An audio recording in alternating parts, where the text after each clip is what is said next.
Hola, ¿qué tal? Muy buenas noches. Las 8:45 es momento de las noticias. Mi nombre es Juan Carlos Sandoval y le presento nuestros titulares. Cada vez son más los guatemaltecos que están gozando los beneficios de hacer crecer su dinero con ahorro seguro. Presenta los titulares. Ministerio Público y CICIG desarticulan organización criminal público-privada que se dedicaba a la defraudación aduanera. Según las autoridades, jefe y exjefe de la SAT formaban parte de la estructura criminal que realizaba actividades ilícitas en las aduanas. Secretario privado de la vicepresidenta Juan Carlos Monzón era el líder de la organización delictiva en las aduanas según CICIG. Ministerio Público aclara que vicepresidenta Roxana Valdetti no tiene nada que ver con el caso, aunque está implicado su secretario privado. En Ucrania, un periodista conocido por su posición prorrusa es asesinado un día después de que un legislador con la misma posición haya muerto. Cada vez son más los guatemaltecos que están gozando los beneficios de hacer crecer su dinero con ahorro seguro. Presentó los titulares. De forma sorpresiva, elementos del Ministerio Público con ayuda de la CICIG desarticularon una banda dedicada a la defraudación aduanera en nuestro país. Las noticias nacionales son presentadas por Azúcar de Guatemala.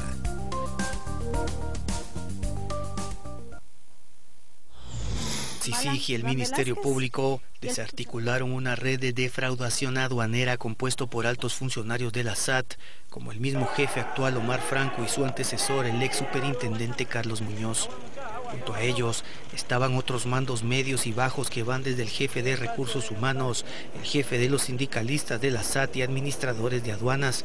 Pero sobre estos funcionarios estaba alguien que los mandaba, y ese es Juan Carlos Monzón Rojas, el actual secretario privado de la vicepresidenta Roxana Valdetti Elías. El presunto grupo criminal, a través del desarrollo de sus actividades ilícitas, generó cuantiosas ganancias. Por cada furgón podían generar entre 20,000 y 100,000 quetzales, dependiendo los productos que llevaba. Entre todos los miembros se repartían el dinero en efectivo. La CICIG y el MP lograron detectar que en el último año hicieron eso con 500 furgones. Según las autoridades, cada 2 semanas se podían repartir hasta 2,5 millones de quetzales. En sí, esta entidad era público-privada, pues se movía entre lo gubernamental y lo empresarial, y llegó a tener poder político y económico, influencia política y económica, impunidad y enriquecimiento ilícito. Pero ¿sabe usted? Las capturas que se dieron hoy llegaron hasta los puntos más altos del poder político y empresarial del país. La Comisión Internacional contra la Impunidad en Guatemala dio a conocer cómo estaba conformada la estructura que operaba de forma ilícita en la aduana Santo Tomás de Castilla y Puerto Quetzal. Según el jefe de la CICIG, la estructura era compleja y compuesta por un nivel alto externo a la SAT, otro nivel medio, también externo a la SAT, y otro nivel de mandos altos y medios dentro de la Superintendencia de Administración Tributaria. Los de la SAT estaban supeditados a los líderes externos. La estructura externa media de los que ya han sido capturados también estas personas. Ahí cabe resaltar el tercer nombre que figura, Francisco Javier Ortiz Arriaga, conocido desde el caso Moreno como el Teniente Jerez, y una estructura externa superior que está mediada por Giovanni Marroquín Navas, que sin ejercer realmente un poder es la vía de comunicación, el enlace entre esa estructura superior que pretende estar ajena, oculta, y la estructura media que es, digámoslo así, la que da la cara a toda la otra estructura corrupta. Este señor Giovanni Marroquín Navas cumple entonces ese papel de vincular la estructura media externa con la estructura alta externa, que está integrada por Juan Carlos Monzón Rojas y por Salvador Estuardo González Álvarez. Juan Carlos Monzón es el secretario privado de la vicepresidenta Roxana Valdetti y Francisco Javier Ortiz, alias Teniente Jerez, es vinculado al caso Moreno, con 18 años de experiencia en defraudación aduanera, según la CICIG. A continuación le presentamos cómo operaba esta estructura criminal dedicada a la defraudación aduanera. La operación de la estructura criminal se basaba en la revisión de los contenedores en las diferentes aduanas. Dentro de los procesos, el semáforo verde significa que no existe ninguna dificultad para pasar, mientras que el color rojo indica la revisión minuciosa del pago del impuesto. Justo en ese momento es que la estructura entraba en acción, negociando la cantidad que tendría que pagar el contenedor a través de una línea telefónica.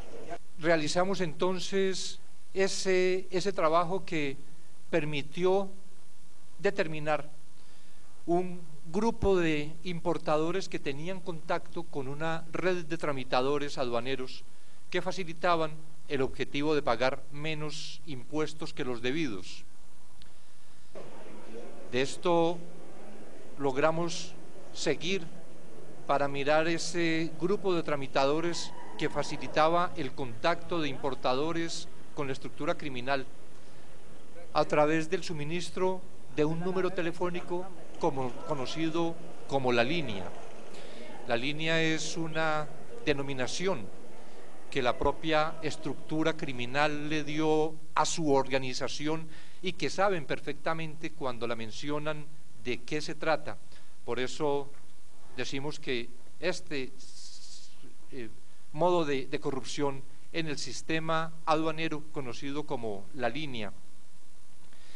El siguiente paso era la verificación falsa de los contenedores a través de los llamados vistas, mientras se acordaba el ajuste del impuesto a través de una tabla paralela que indicaba el monto.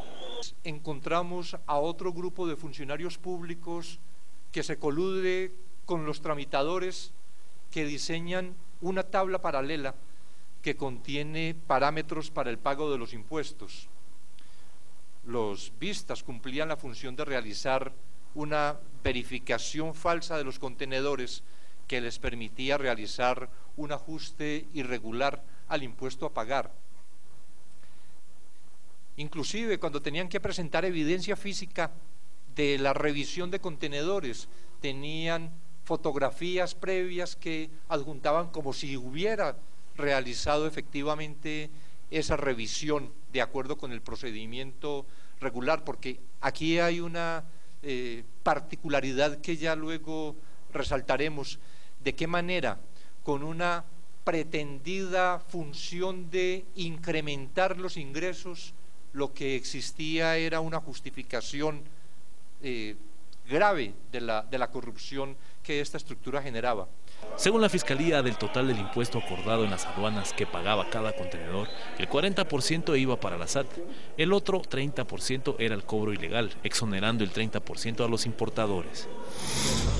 Sigamos con este tema, y es que dentro de los capturados se encuentra Omar Franco, actual superintendente de Administración Tributaria SAT. Lo fueron a traer a su oficina, ¿sabe usted?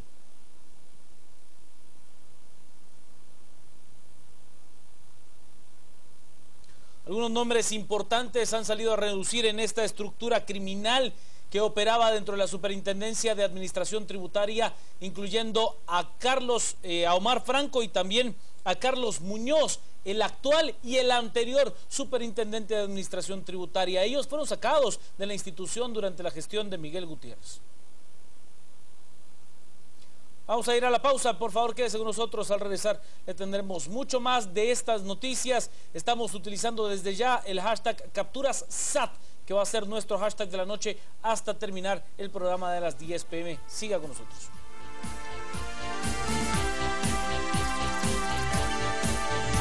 Ayer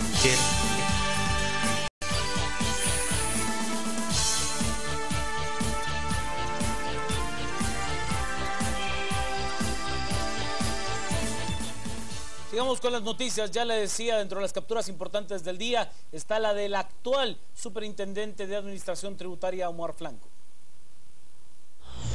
Ayer, el jefe de la SAT, Omar Franco, estaba sentado junto al presidente de la República, Otto Fernando Pérez Molina, brindando datos de recaudación. y dando la bienvenida a la superintendencia. Buenas tardes, señor presidente de la República, general Otto Pérez Molina. Bienvenidos a esta su casa, bienvenidos a la SAT. Nadie se imaginaba que en menos de 24 horas la policía, la CICIG y el Ministerio Público, con orden del juzgado octavo, llegaban a su oficina en el octavo nivel a apresarlo. En la patrulla 091, Franco fue trasladado a la torre de tribunales.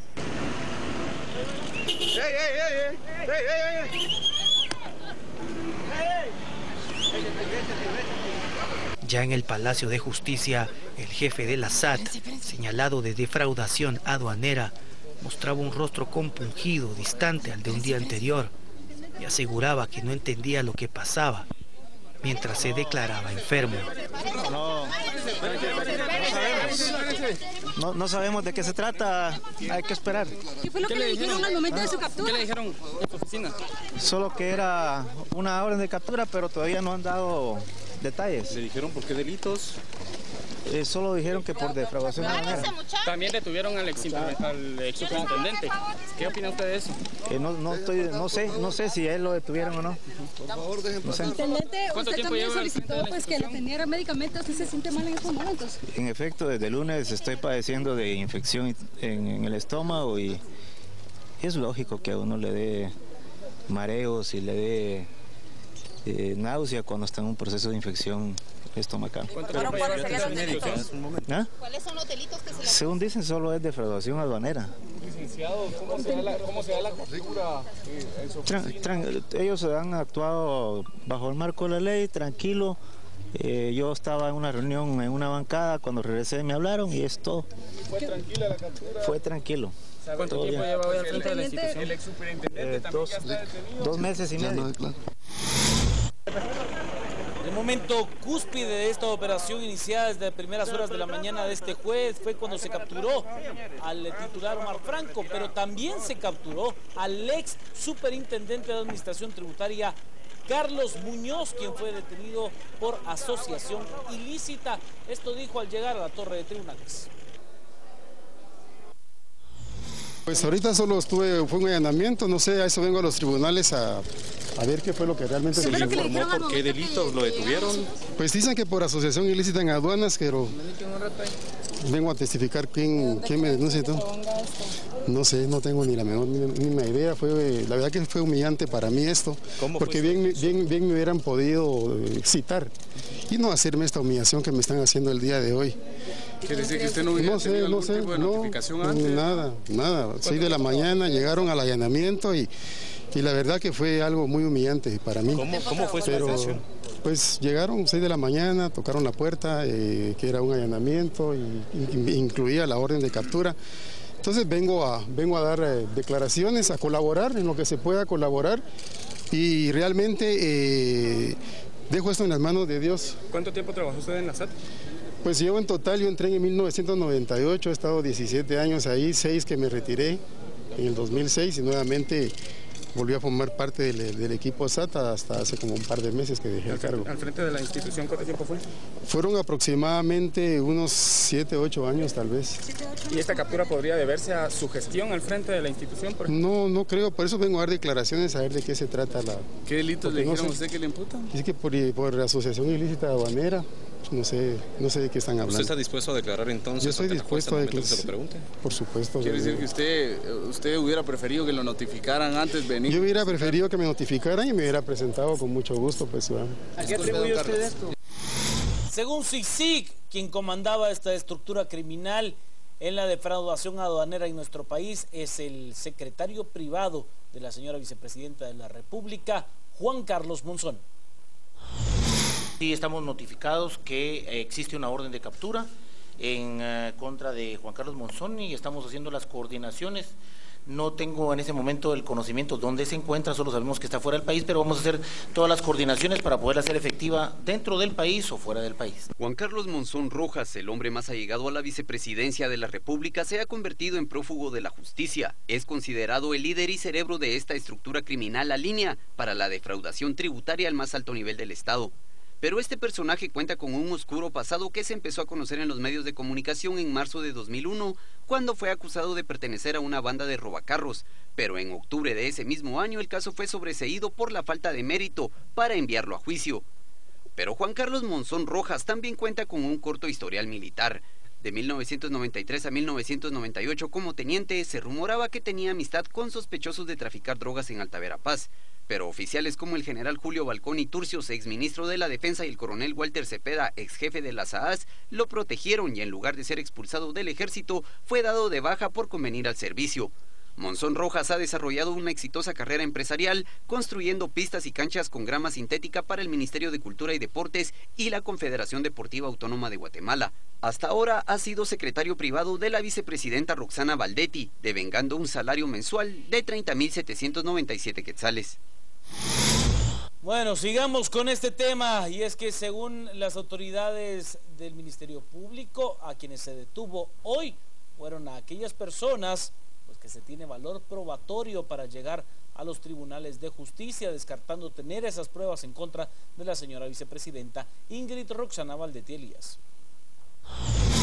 Luego que se conociera que el secretario privado de la vicepresidenta Roxana Valdetti, Juan Carlos Monzón, lideraba la estructura criminal que se dedicaba a la defraudación aduanera, el Ministerio Público informó que la vicemandataria está desligada de ese proceso. Las personas que nosotros presentamos ante la justicia son las personas que tenemos nosotros elementos probatorios para decir participó en el hecho delictivo. Yo creo que el nombre de la vicepresidenta en este momento sale sobrando porque no es parte de esta estructura que fue presentada ante la justicia. En este momento la vicepresidenta de la República, Roxana Valdetti, se encuentra en Seúl, Corea del Sur, recibiendo un doctorado honoris causa. Entre las pruebas y acciones que realizó CICIG para dar con la estructura de defraudación aduanera están más de 66.000 sesiones de interceptación telefónica, más de 6.000 comunicaciones electrónicas, 4 meses de análisis e interpretación de información recolectada, cotejo y análisis de documento por expertos financieros. En total se invirtieron 8 meses de seguimiento y vigilancias a los integrantes de la estructura.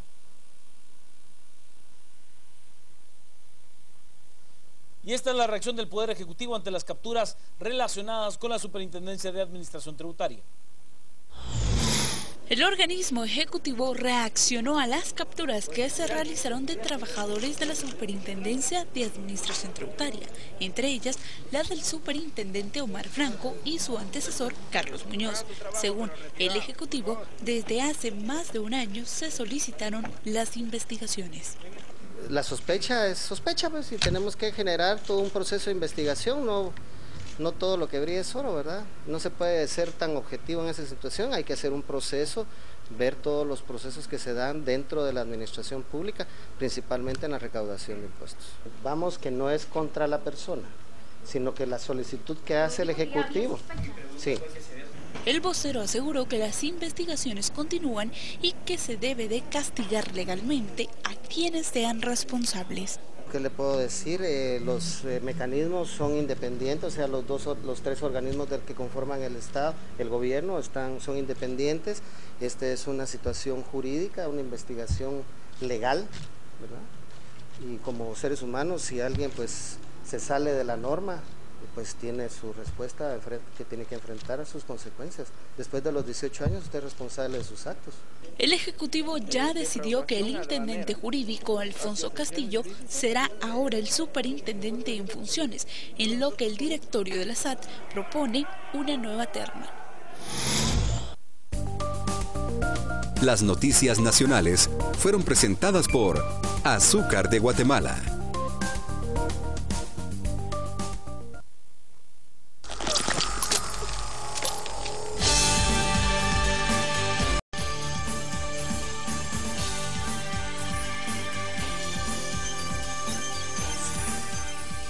Bienvenidos al segmento de entrevistas de las 8:45, día jueves. Quique Godoy y Claudia Méndez Arriaza. Y hoy tenemos tema interesante, Claudia. No, hoy nos faltan los temas para hablar, Quique. Hoy tenemos no solo tema interesante, sino que tema polémico, tema que a muchos les sorprendió lo que sucedió el día de hoy. Vamos a hablar en este primer segmento. Bueno, el programa entero lo vamos a dedicar a este tema en dos segmentos diferentes. El primero son pormenores del caso de, algunos le llaman defraudación aduanera, otros de cobros ilegales. Vamos a tratar de establecer un poco de qué se trata. Oscar Shah, quien es de la Fiscalía Especial contra la Impunidad del Ministerio Público, y Antonio Morales, también de la misma Fiscalía. Nos acompañan ambos el día de hoy. Vamos a empezar un poco para que tal vez pongamos, y la gente ya escuchó, ya dio hoy mucha información, pero para que ustedes nos pongan un poco más en contexto qué fue lo que sucedió, porque lo que pasa hoy es el producto de un trabajo de muchos meses. Muy buenas noches, muchísimas gracias nuevamente por la invitación. Bueno, sí, es un trabajo en equipo, es un trabajo muy arduo. Nuevamente la Fiscalía Especial contra la Impunidad, siempre con el apoyo que hemos tenido nosotros de la Comisión Internacional contra la Impunidad, pues presentamos el día de hoy el resultado de una investigación que inicia hace aproximadamente más o menos un año, por ahí por mayo del 2014, en donde se presenta a la comisión y se presenta a la FESI un caso en donde existía una red de tramitadores que estaban efectuando trámites no lícitos dentro de las aduanas del país.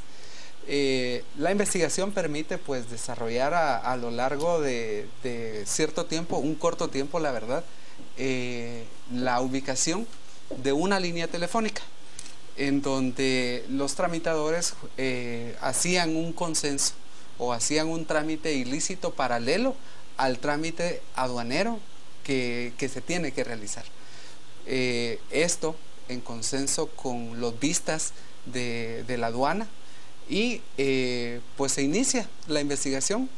66,000 sesiones de interceptación telefónica, 6,000 comunicaciones electrónicas que fueron analizadas, 4 meses de análisis la verdad, la gente que se dedicó a hacer el análisis de toda esta información, que es parte de la Dirección de Análisis Criminal del Ministerio Público, en compañía con la misma dirección de la CICIG, que fue un equipo que se conformó precisamente para hacer el análisis de tanta información, que resulta de que dentro de las aduanas del país los importadores deben de pagar los impuestos de importación de las mercaderías que ellos ingresan al país. Hay un selectivo rojo, hay un selectivo verde. El selectivo verde le da salida al contenedor de la aduana luego de haber pagado sus impuestos, y en el tema del selectivo rojo era donde se daba la oportunidad de realizar este tipo de ilícitos. El selectivo rojo permitía que el vista tuviera contacto con el importador, con el contenedor y con la mercadería.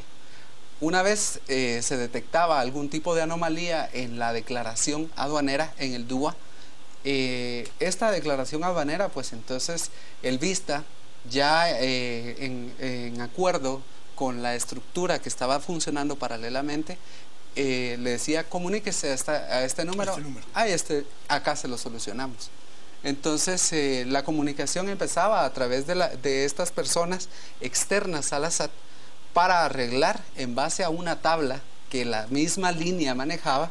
Les decimos línea porque es una organización que ellos mismos denominaron como la línea, y es porque era su línea de trabajo, porque era una línea de comunicación y era una línea jerárquica de una estructura que estaba escalando dentro de la SAT, y que llegó a puntos medios, a puntos altos, y que estaba coordinada no solamente por gente, por una estructura paralela al Estado, que estaba siendo y trabajando dentro del Estado, y estaba trabajando paralelamente el tema de una estructura organizada y estructurada precisamente con las mismas jerarquías que estaban trabajando ilícitamente dentro de la SAT como fuera de la SAT.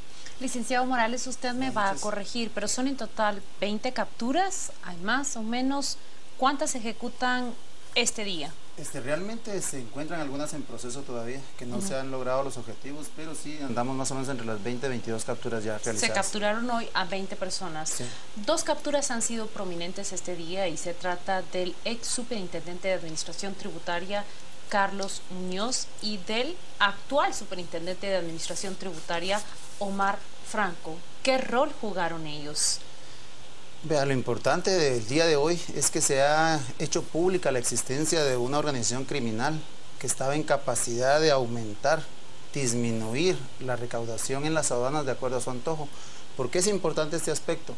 Porque las máximas dirigentes de la SAT se convertían en elementos importantes para la estructura criminal para poder lograr su objetivo. Es decir, lo importante de esta estructura es que estaba en la capacidad de reclutar este tipo de personajes para cumplir sus fines.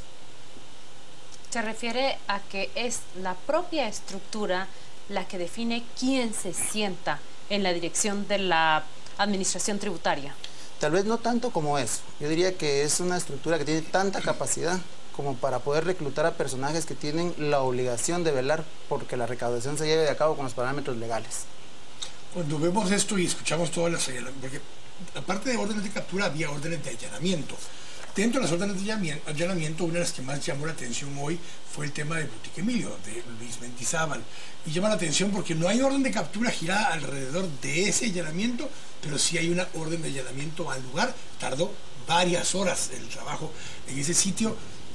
¿Qué rol jugaba ese establecimiento o ese personaje dentro de lo que estamos viendo el día de hoy? Toda estructura necesita un lugar de reunión. Y en el caso de la Boutique Emilio, era el punto de reunión de esa estructura. A través de seguimientos de los policiales, de los policías internacionales que colaboraron con el caso de la comisión, pues se logró documentar muchas de las reuniones que esta estructura realizaba en ese lugar. Sin embargo, como siempre nosotros lo hemos dicho,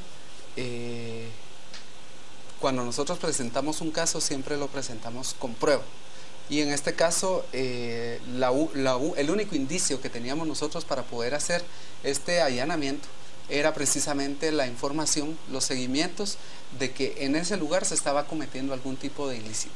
Entonces hasta el día de hoy, que nosotros de hecho hay algunos allanamientos que todavía continúan por la cantidad de información que nosotros hemos encontrado, y si no estoy mal, este allanamiento concluyó hace un par de horas.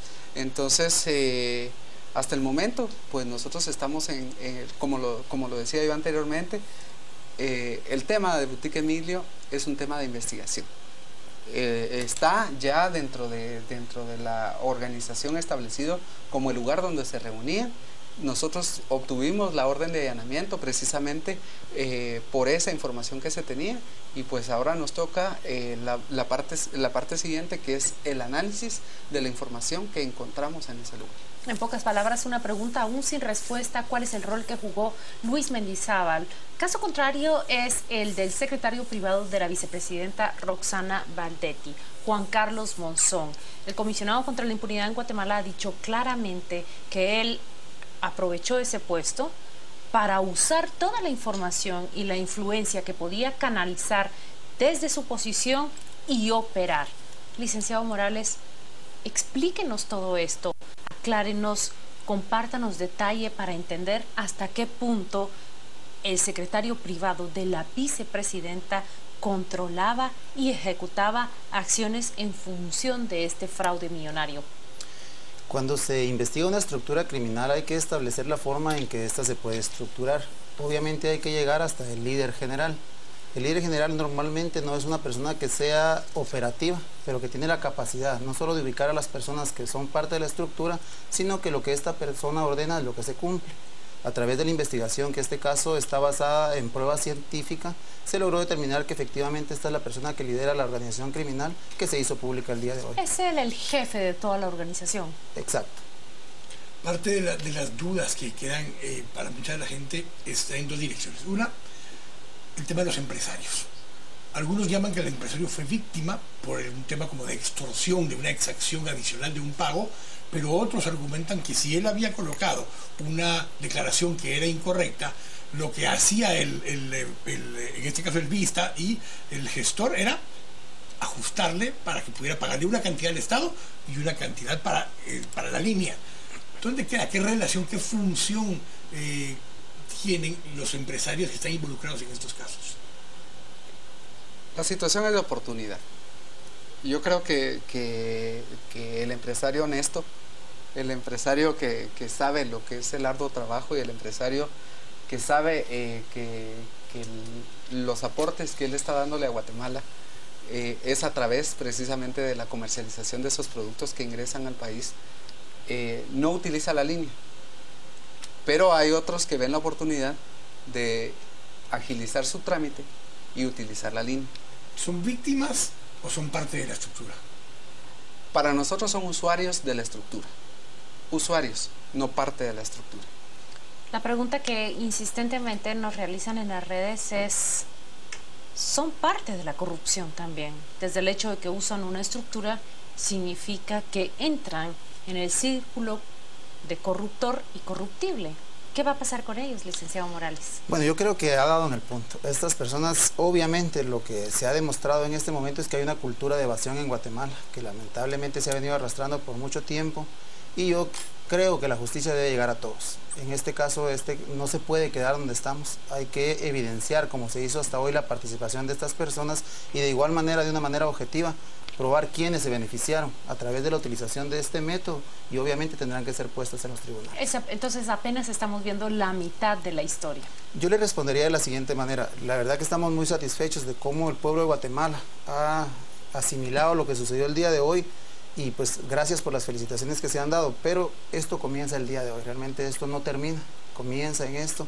Hay que procesar toda la información que se ha obtenido el día de hoy a través de los allanamientos y entonces estaremos en capacidad, en base a pruebas, de decir cuál es el siguiente paso. Hay una pregunta que quisiera hacer y es, ustedes hacen la revisión de 500 casos, es decir, 500 repitencias, 500 furgones que caen en esta línea. ¿A cuánto asciende lo defraudado? ¿Han sumado ustedes esa cantidad? Nosotros lo que tenemos es un parámetro, porque como bien dice el licenciado, nosotros estamos ahorita en el tema de que la investigación continúa hacia donde tiene que continuar. El tema del contrabando es precisamente esa determinación inexacta de lo que se está ingresando al país. Esa determinación inexacta para nosotros nos llevó precisamente a revisar los DUO y a revisarlo contra las escuchas telefónicas que nosotros teníamos y poder determinar de que más o menos la defraudación entre cada uno de los 500 furgones que pasaban era entre 10.000, 20.000 y dependiendo la cantidad de lo que se ingresaba al país. Entonces, si hacemos un poquito de cuentas, estamos hablando más o menos de 20.000 a 40.000 quetzales que dejaba de percibir el Estado por cada uno de esos contenedores. Haga sus sumas y sus operaciones. Sí, pero, a ver, al final el problema también es un tema que tiene que ver con información. El poder llevar a cabo un operativo como este, donde para poder ejecutar 50 órdenes o de allanamiento o de captura, requiere la participación de un equipo vasto, muy amplio, de la Policía Nacional Civil y de otras estructuras. ¿Cómo se logra llevar a cabo un operativo así sin que se fugue la información? Después de tan largo tiempo de investigación, después de un par de semanas de estar en procesos de conseguir las órdenes en el juzgado octavo, en este caso, ¿cómo se logra que no se filtre la información que es común del juzgado? Que no se filtre la información una vez le informan ustedes desde ayer a los de los operativos a dónde tenían que ir y a quién iban a ir a traer. Yo vi todavía algunos de los vehículos con el cartelito, grupo número tal, grupo número tal. ¿Cómo se logra hacer un operativo de esta forma sin que se filtre la información? Con colaboración, cooperación y confianza.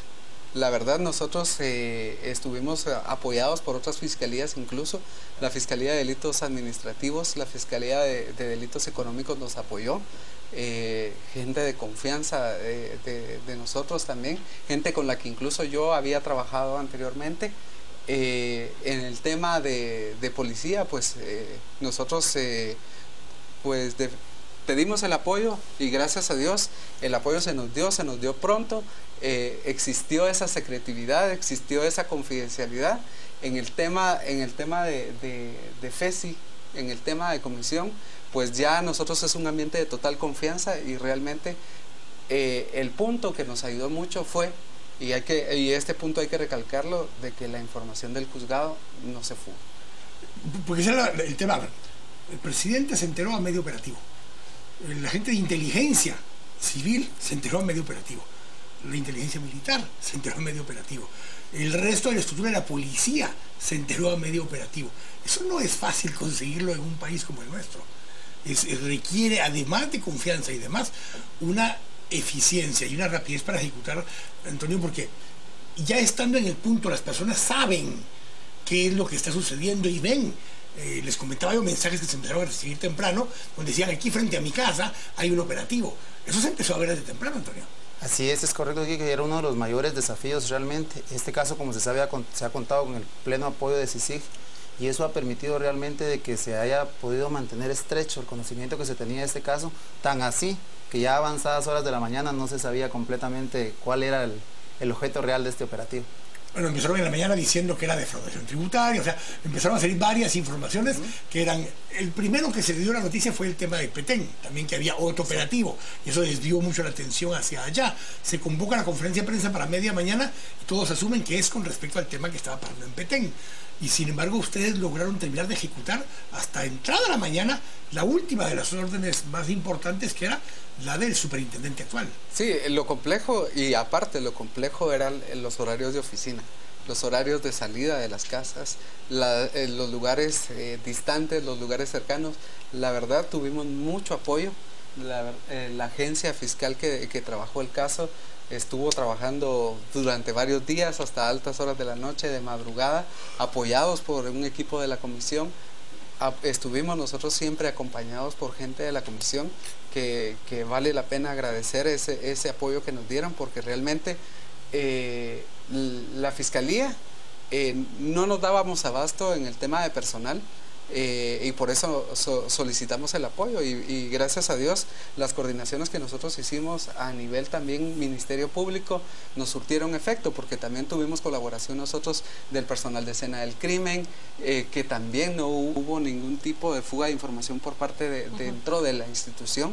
Tuvimos el apoyo nosotros en este caso de Fiscalía General, a través siempre de la encomienda que hace la Fiscal General de, bueno, apoyen a FESI porque ellos tienen un operativo en este momento. Todas las coordinaciones que se hicieron hacia arriba dentro del Ministerio Público fueron tan efectivas que gracias a Dios este es el resultado, ¿verdad? Sé que nosotros debemos irnos ya a leer las redes sociales, pero quisiera utilizar un brevísimo tiempo para preguntarle al licenciado Morales sobre este personaje del pasado que aparece en un caso del presente. Me refiero a Francisco Javier Ortiz Arriola, alias el Teniente Jerez. Es la persona que, de acuerdo con el comisionado en sus declaraciones esta mañana en la conferencia de prensa, ofrece 18 años de experiencia en fraude tributario. ¿Cómo nos explicamos que este personaje, que en su momento fue acusado y vinculado a una red de contrabando, seguía tan activo como la investigación presente nos los ha demostrado? Sí, eso demuestra los niveles de impunidad que hay en Guatemala. Efectivamente, esta persona, el Teniente Jerez, que es un jefe operativo de la línea, a palabras propias de él, a través de los métodos especiales de investigación, se logró determinar que él mismo manifiesta tener aproximadamente 18 años de estar trabajando de esta manera. Entonces es correcto, los niveles de impunidad permiten que personas que se ha conocido anteriormente su participación en hechos ilícitos puedan vivir de esa manera. Afortunadamente hoy yo creo que es un alto a esto, es un primer paso, pero un gran paso realmente para demostrar que sí se pueden hacer bien las cosas. Es una muestra de impunidad, Juan Carlos, y usted nos tiene mensajes que leer en nuestras redes sociales, ¿es así? Muchísimos, licenciada Méndez Arriaza. Es más, le voy a decir que como una cosa muy extraña, ya somos Trending Topic con nuestro hashtag. Antes de llegar a las 10 p.m. ya somos Trending Topic esta noche con Captura SAT, que es nuestro hashtag de la noche. Nos dice, y nadie dice nada de que Alfonso Castillo, un ladronazo, se quedó a cargo de la SAT, es lo que nos dicen. Libertad y soberanía con Captura SAT. ¿Y por qué el secretario privado de la vicepresidenta no está en Guatemala? ¿Será que se filtró la información? Sender nos dice, ya basta de tanta impunidad, un alto a nuestros funcionarios, queremos transparencia. Isco nos plantea también, Captura SAT, los usuarios de la línea son inocentes o procederán por asociación ilícita. También nos dice, ¿hay inspectoría interna en la SAT? ¿Quién controla la SAT? ¿Quién controla las aduanas? ¿Quién controla la fiscalización? Rigo Hernández con captura SAT nos dice, por esto el PRESI busca retirar a la CICIG del país porque están interviniendo con sus planes criminales. Y Said con captura SAT nos dice, me pregunto cuántas empresas de courier, esas que cobran $5 por libra, van a caer o cerrar en los próximos meses. Vámonos a Facebook, donde también tenemos otra serie de mensajes con la temática de las entrevistas de hoy, que ha sido la serie de capturas que se dieron con altos funcionarios de la Superintendencia de Administración Tributaria y del Sistema de Aduanas. Es más fácil limpiar el lago de Amatitlán que la conciencia de esta señora, es lo que nos dice Arturo. También nos dice Susana, desde hace 2 años la SAT dejó de funcionar con eficiencia producto de la reforma impositiva. Freddy nos plantea el inicio del respeto a la ley cuando atrapen a Roxana Baldetti. Si hay altos funcionarios implicados, CICIG, no permitiremos que te vayas, el pueblo se pronunciará, es lo que dice René. Saúl también nos plantea así cómo va a ser, así como van a ser para el presupuesto. Y Manuel, ¿cuántos empresarios de cuello blanco que transpiran honradez participaron en esta red? Son parte de los mensajes. Seguimos con la misma temática, seguimos también utilizando el hashtag captura SAT, que será nuestro hashtag de la noche hasta llegar a la finalización de las 10 p.m. Quédese con nosotros en Noticieros de Canal Antigua.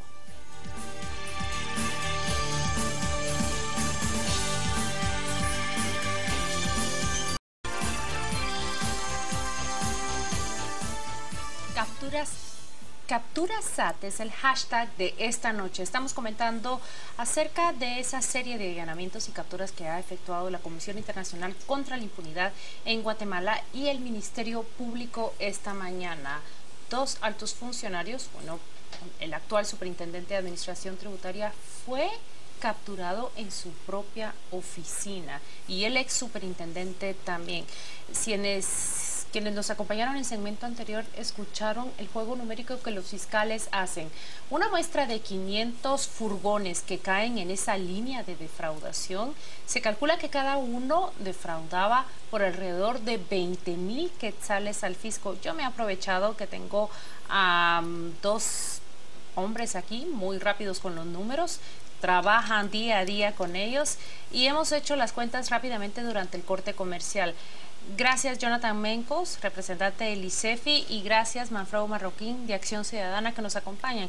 Nos han dicho son 10 millones, esa es la operación más sencilla, pero Jonathan Mencos nos hace la observación, 500 es apenas una muestra, y es apenas una muestra en 10, 12 meses. ¿Qué nos muestra este caso que ha develado hoy el Ministerio Público junto con la CICIG? Bueno, yo quisiera comenzar felicitando a la institucionalidad que ha estado interviniendo en el día de hoy y a lo largo de la investigación. Creo que el Ministerio Público ha demostrado junto a la CICIG que en Guatemala, a pesar de todo, todavía tenemos una posibilidad de cambiar las cosas, ¿verdad? Porque este caso revela la increíble penetración de estructuras criminales dentro del Estado a niveles sumamente altos. La administración tributaria es el corazón de la política fiscal. Podemos tener planes de desarrollo, planes de gobierno, pero si no hay una recaudación, de nada sirve, no pasamos de la buena intención. Y lo que hoy hemos visto es quizá la punta del iceberg, y los fiscales que estuvieron antes así lo revelaron, de algo que es mucho mayor, pero que indudablemente hay que darle seguimiento. Recuerden ustedes que el 30% de la recaudación del país pasa por las aduanas. Eso quiere decir que seguimos siendo sumamente dependientes de aduanas efectivas, y podemos hablar de mecanismos para mejorarlas, pero lo primero es reconocer que 3 de cada 10 quetzales que se recaudan pasan por ahí. Y a lo largo de los últimos 4 o 5 años hemos visto un deterioro de las aduanas que se nota en el simple hecho que la recaudación, aunque ha habido un crecimiento económico después de la crisis económica internacional, no se ha recuperado en la misma velocidad que lo ha hecho la economía. Mire lo que comenta Jonathan Mencos y lo que comenta acá nuestra compañera que nos acompaña desde su casa, Iris Gámez, dice: ¿y qué pasa con la evasión que está a la vista de todos? El contrabando en fronteras, por ejemplo, Manfredo. Bueno, yo creo que aquí hay que hablar de varios niveles. Bueno, primero el hashtag creo que queda perfecto porque se refiere a las capturas, pero yo creo que lo que está capturado es precisamente la SAT. La SAT es la justamente capturada. lo que dicen. Sí, ¿Y qué pasa SAT con ese contrabando que está a la vista de todos? Bueno, ese contrabando que está a la vista de todos es el contrabando hormiga que le llaman. Y obviamente tiene un costo para el país, tiene una significación, pero el contrabando realmente masivo en términos económicos es el que se da en las aduanas propias de los puertos más importantes del país, Puerto Quetzal y Santo Tomás de Castilla. Ridículamente esa comisión, que por cierto estaba a cargo de la misma vicepresidencia también, irónicamente, de lucha contra el contrabando, lo que precisamente mostraba en sus informes era la captura de ese contrabando hormiga, de cajetillas de cigarros, de cajas de huevos. O sea, para mí era simplemente un distractor de lo que estaba ocurriendo en las aduanas grandes del país, que era precisamente esta filtración legal, porque estaba amparada por funcionarios del más alto nivel. Yo sí estoy sorprendido por varias cosas. Uno, que se haya descubierto.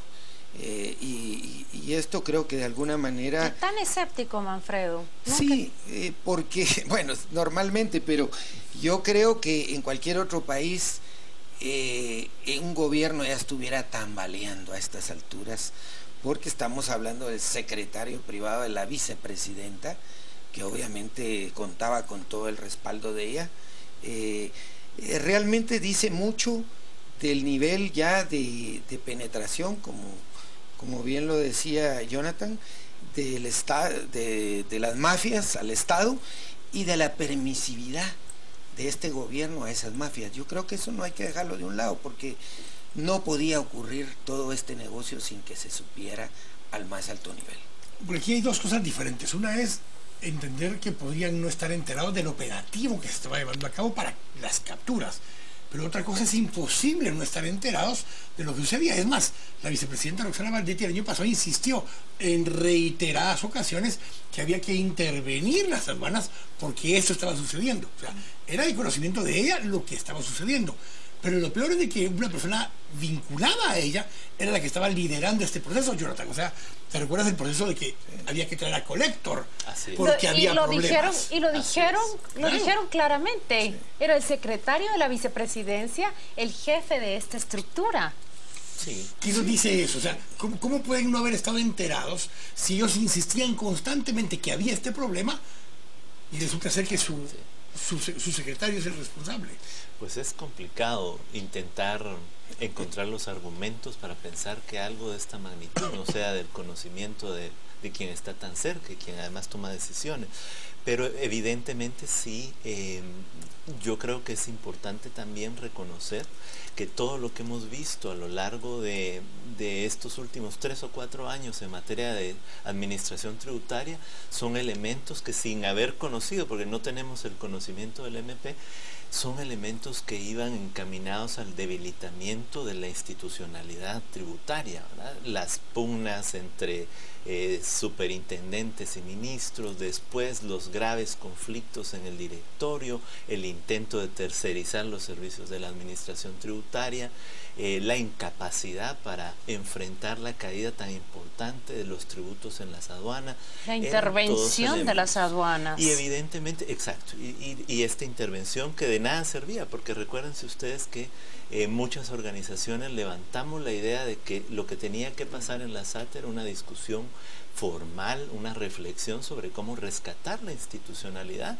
Es que somos capaces de construir buenas instituciones. La SAT era un ejemplo de una buena administración tributaria hace 10, 15 años, pero hemos hecho, y digo hemos como ciudadanía que tampoco está enterada de lo que está sucediendo, destruido cualquier posibilidad de debilitamiento. Y quizá sí tenemos que celebrar lo que está sucediendo y tenemos que seguir observando que la justicia tiene que ir tras el resto de esa red y también de los contribuyentes que se prestan, porque es un problema sistémico. Es una de las preguntas más insistentes. ¿Quiénes fueron los empresarios que cayeron en la línea y que accedieron al pago? Hoy mencionaban 1.130 empresas que fueron capaces capaces de subirse a eso, a ese sistema en el que todo vale.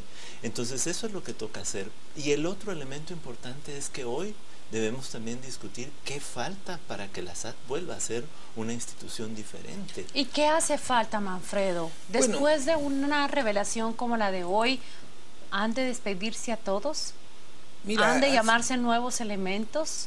Para empezar hace falta un gobierno decente, porque es increíble que el corazón del Estado, que es la recaudación, esté en manos, o sea, haya sido dejado en manos de mafias, porque más o menos estamos hablando, Claudia, de 10.000 millones de quetzales. Desde el primer año de este gobierno hasta ahora lo que se ha caído en recaudación en concepto de aduanas. O sea, son 10.000 millones de quetzales. O sea, no estamos hablando de eso lo sabían las autoridades del más alto nivel, y eso era evidente que era producto de que se estaba, y bueno, y las conversaciones que revela la investigación dan cuenta de eso, que hasta se apiadaban del Estado, como quien dice, dejemos que entre un poquito a las arcas nacionales, porque nos estamos forrando todo. Entonces yo sí creo que esta investigación nos debe ayudar como país a hacer un auto de conciencia y decir, bueno, estamos mal desde el más alto nivel. Es que no es un problema de la SAT, es un problema del sistema político, de cómo está conformado y de cómo el sistema político está aliado con mafias, que por cierto de ahí recibe el financiamiento político en las campañas, que son las que después operan las instituciones del Estado. Esa es la triste realidad de Guatemala, y desafortunadamente bueno, hasta ahora estamos teniendo una investigación de esta magnitud, pero yo esperaría que haya más. Ahora, Jonathan, esto lo hemos hablado varias veces, lo hablamos cuando vino esta cosa potencial de Collector, y esta es una línea, pero la otra línea es esa estructura de la unidad de grandes contribuyentes, donde se hacen ciertas auditorías, y si estás del lado de los que están en línea, con la línea, pues te cuidan. Si estás del otro lado, te ajustan y tienes que pagar otros impuestos. Si quieres recuperar tu crédito fiscal, tienes un procedimiento que tienes que seguir y tienes que pagar un porcentaje para que te devuelvan tu crédito fiscal. O sea, esto que encontramos ahora es una de las estructuras de corrupción que hay dentro de la SAT, Jonathan. Sí, bueno, yo creo que nosotros lo que vemos es que el talón de Aquiles de la administración tributaria es su pérdida de transparencia a lo largo del tiempo. La SAT tiene suficiente información como para ir controlando el riesgo, y lo que ha hecho en los últimos años, de acuerdo a lo que observábamos hoy en la conferencia de prensa, es que la decisión de quién entra en el semáforo verde y quién va en el rojo también puede ser algo arbitrario, cuando en muchos países las administraciones tributarias saben manejar tanto el riesgo de contrabando o de defraudación por producto, por país de donde vienen los recursos, por agente aduanero, por transportista. Todo eso se perdió, toda esa inteligencia para luchar contra la evasión y el contrabando o la defraudación se perdió, porque en los últimos años lo que hemos visto es una opacidad cada vez mayor. Después de que hace algunos años un importador sabía con antelación si iba a hacer, si iba a pasar por el semáforo verde o el rojo, hoy por hoy ya nos explicaban que al final uno se enteraba porque lo llamaban y le decían, mire, arregle tal problema, ¿verdad? Entonces, en la medida en la que le quitemos arbitrariedad a cualquier persona que maneja poder, en esa medida vamos a poder tener instituciones más fuertes. Y el otro elemento aquí es cómo la administración tributaria fue perdiendo un servicio civil que se suponía iba a tener las calidades que hoy por hoy solo encontramos ya casi en el Banco de Guatemala únicamente, o en la Superintendencia de Bancos. Creada en 1996. Según entendemos de la investigación, la línea controlaba recursos humanos de la SAT. Que es doctoral, claro. Para tomar literalmente las palabras de los fiscales, tenían la capacidad de decidir en dónde y a quién nombraban. Sí, exactamente. Al punto de que puede hacerse la inferencia de las declaraciones de la conferencia de esta mañana, que incluso inclinaron la balanza para la selección de Omar Franco como superintendente de administración tributaria. prácticamente el enemigo cuidaba. Sí, pero aquí hay dos temas que tenemos que todavía revisar. Uno de los capturados es representante legal de un medio de comunicación y su vinculación no está en la línea estructural, o sea, no es ni parte de la SAT ni es parte del gobierno. Él trabajó en la SAT. Sí, esa es la razón. Pero el mecanismo y la estructura es el vínculo, porque era el vínculo con Juan Carlos Monzón, justamente era de donde se genera ese vínculo por medio de esta persona, Salvador González. Ahora, el tema va un paso más allá. Hay dos planteamientos que se han venido haciendo con respecto a CICIG con esto, Manfred, te pregunto esto. Una es, sabe que ya se va y tiene que dejar y dar un par de manotazos fuertes sobre la mesa para dejar casos contundentes, históricos, antes de salir en septiembre. O la otra, hacer un par de casos contundentes de este tipo para poder justificar y terminar de presionar al presidente, que hace 3 días estaba diciendo que no se iba a dejar presionar para que la CICIG se quedara cuando sucede un caso como estos. Las dos teorías funcionan perfectamente. Una, dar un manotazo para dejar el precedente, y otra, decir, por esto tenemos que seguir. Sí, yo creo que la misma actitud y posición del presidente de indirectamente decir que la CICIG no seguía, aceleró de alguna manera que se produjeran estos casos, incluso puede ser que antes de tiempo de lo que tenía contemplada la CICIG.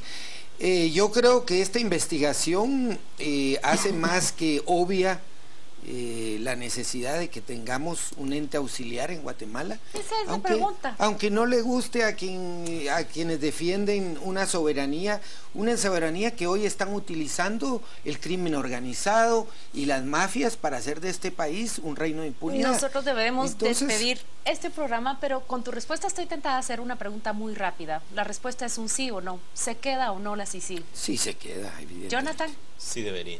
No es si debería o si quisieras. Después de lo que pasó, sí se queda. Sí se queda, es contundente, Manfredo, seguro que se queda. ¿Tú, Jonathan? Sí, yo creo que sería lo más sensato. Yo también, yo siempre lo he creído, pero creo que esto da un golpe demasiado duro en la mesa. Vamos con Juan Carlos a ver qué dice nuestra audiencia por medio de las redes sociales.